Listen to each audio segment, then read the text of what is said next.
Hein? Les Américains, vous pouvez m'expliquer pourquoi vous avez inventé un bateau propulsé par un réacteur d'avion nucléaire? Le bateau, il a pas d'hélice, du coup, c'est juste un ventilateur qui pousse son cul à plus de 60 km/h. Dites-vous que le panneau il doit exister parce qu'un jour il y a un mec qui s'est pointé avec son sandwich, il lui a dit tiens c'est pour toi mon gars. D'ailleurs il y a plus d'alligators en Floride que d'habitants à Miami, c'est quand même une stat folle. Merde, on dirait qu'il y a un mec qui est tombé en panne là-bas, je lui donne 1 heure avant de se faire bouffer par un alligator. En plus ça tourne avec un moteur V8, c'est les mêmes qu'on met dans les corvettes, ça fait presque 500 chevaux. Le mec il met plein gaz avec ses crocs, même un pilote de F1 il a pas autant de style. Ça fait le bruit d'un avion, ça consomme comme un tank, mais bordel, c'est stylé. T'es sur le ergot à pleine vitesse, c'est pas les alligators le danger, c'est les moustiques qui te frappent comme des balles de paintball. Vu que le fond de plat il est en aluminium, le bateau il touche presque pas l'eau, donc tu peux glisser sur l'herbe, même la terre, en fait tu peux aller partout avec ça. Regardez, même les oiseaux ici, ils arrivent à faire comme Jésus et marcher sur l'eau. J'ai enfin compris pourquoi les Floridiens, ils ont tous des pick-up. En fait, c'est juste pour transporter leur airboat. J'ai jamais bouffé autant de moustiques de ma vie.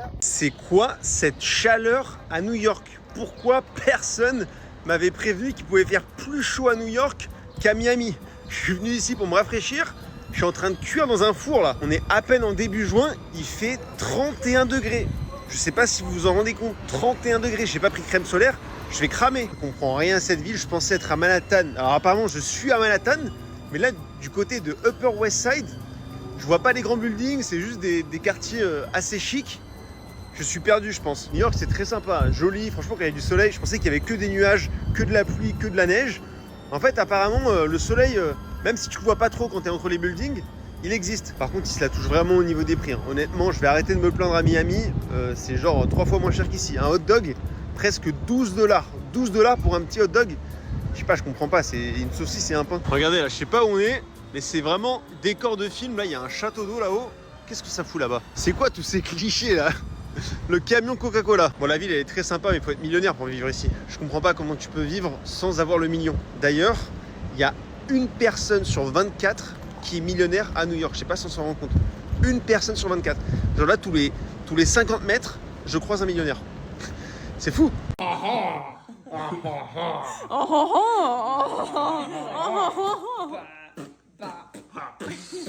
Ça fait je sais pas combien d'années que je viens aux États-Unis. Je viens d'apprendre seulement aujourd'hui qu'on peut payer avec une pièce de 1 $. Ouais, 1 $. Toujours cru qu'il n'y avait que des billets de 1 $. Et souvent, les Américains, ils adorent avoir plein de billets de 1 $. Mais là, aujourd'hui, le caissier, il m'a rendu la monnaie avec cette pièce. J'ai cru que c'était une blague au début, mais non. United States of America, 1 $. La pièce, elle est tellement lourde. Et j'ai regardé sur Internet et en fait, bah ça existe. Tu peux payer avec cette pièce. En vrai de vrai, je pense que je vais la garder. Parce que j'en avais jamais vu, mais vraiment, en 3 ans que je vis aux États-Unis, j'avais jamais vu de pièce de 1 $. Du coup, j'ai même pas envie de la dépenser. Honnêtement, je pense que c'est très rare et je suis même surpris que le caissier m'ait donné ça. Je pense que ça va devenir mon porte-bonheur. Et apparemment, j'ai regardé sur Internet, il y a aussi des billets de 2 $. Ça, pareil, j'ai jamais vu quelqu'un avec un billet de 2 $. C'est quoi ces trucs? Est-ce qu'il y a des gens qui avaient déjà utilisé des billets de 2 $ ou des pièces de 1 $? Parce que je peux pas être le seul débile sur Terre qui n'était pas au courant de ce truc alors que je vis aux États-Unis. Est-ce que ça vous est déjà arrivé de penser ou de réfléchir dans une autre langue que le français? Parce que là, il m'est arrivé un truc ce matin, je suis encore sous le choc. Personnellement, ça fait 2 ans que j'habite aux États-Unis et c'est vrai que je commence un peu à réfléchir des fois quand il faut compter l'argent ou des petites choses, je réfléchis en anglais et c'est assez stylé. Mais là, je viens de passer à un autre level. J'ai rêvé en anglais. T'étais pas juste en mode dans le rêve, je parlais en anglais avec un vieil accent français tout pourri. Non. Là, dans le rêve, j'avais l'impression d'être américain. C'est-à-dire que j'avais l'accent du Texas ou je sais pas quoi, frère. Je disais des mots que même là, je m'en rappelle même plus. Mais j'étais vraiment bilingue de chez bilingue. Ça a continué après le rêve. C'est-à-dire que ma routine matinale, c'est toujours de m'écrire des scripts pour faire les vidéos.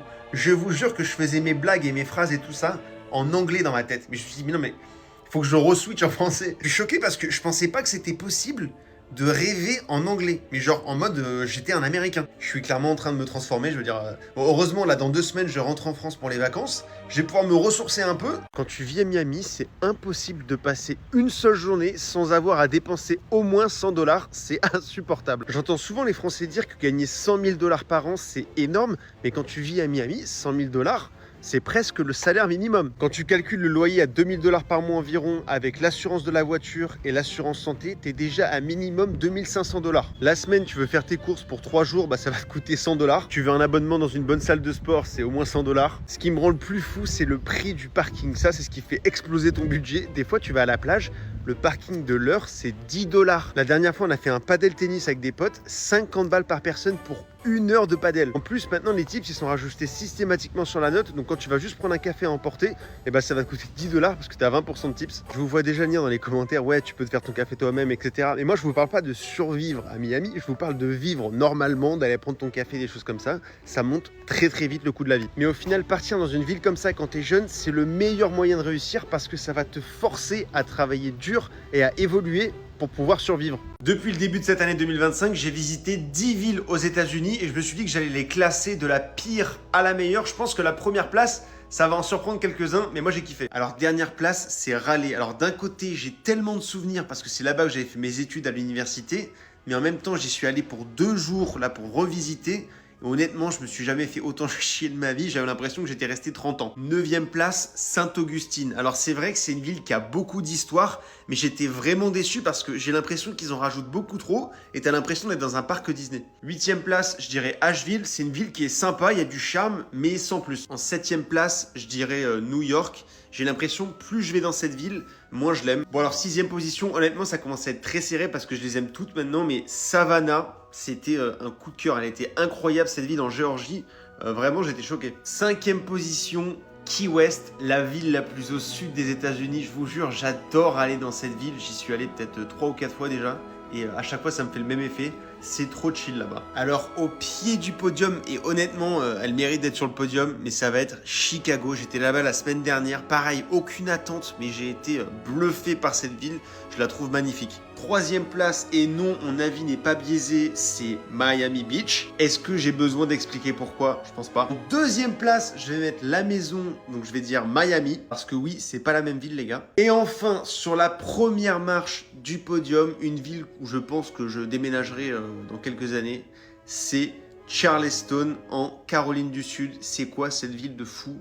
J'adore, je veux vivre là-bas, c'est incroyable. Si vous aimez être seul, que vous n'avez pas d'amis et que vous adorez vous faire ghoster du jour au lendemain pour aucune raison, mais les gars, n'attendez pas, prenez un billet direction les États-Unis, vous allez vous régaler. Faut que je vous raconte mon expérience de fou furieux quand je suis arrivé à l'université américaine le premier jour, mais j'étais sous le choc. J'étais tranquillement à la cafétéria et là, t'as un mec qui débarque un peu de nulle part, mais super énergique en mode wow, where are you from, machin, enfin, il pose 10 000 questions. En vrai, c'était marrant parce qu'en France, j'avais jamais vu un mec qui voulait autant être mon pote. Mais bref, on échange vite fait. Il est grave sympa, donc il me demande mon Snapchat, je lui donne, et puis il me dit vas-y on reste en contact. À peine l'interaction terminée, pareil, t'as un autre gars qui vient me voir, on parle et tout, on échange des snaps. Bref, à la fin de la journée, je vous jure, il y avait au moins 20 personnes avec qui on avait échangé des contacts, mais c'était un truc de fou. La semaine elle passe, mais j'ai aucun message de personne. Du coup, quand le week-end il arrive, je décide d'envoyer un Let's Hangout à mes 20 contacts. Et les gars, sur les 20 contacts, il y en avait la moitié qui m'avait déjà bloqué.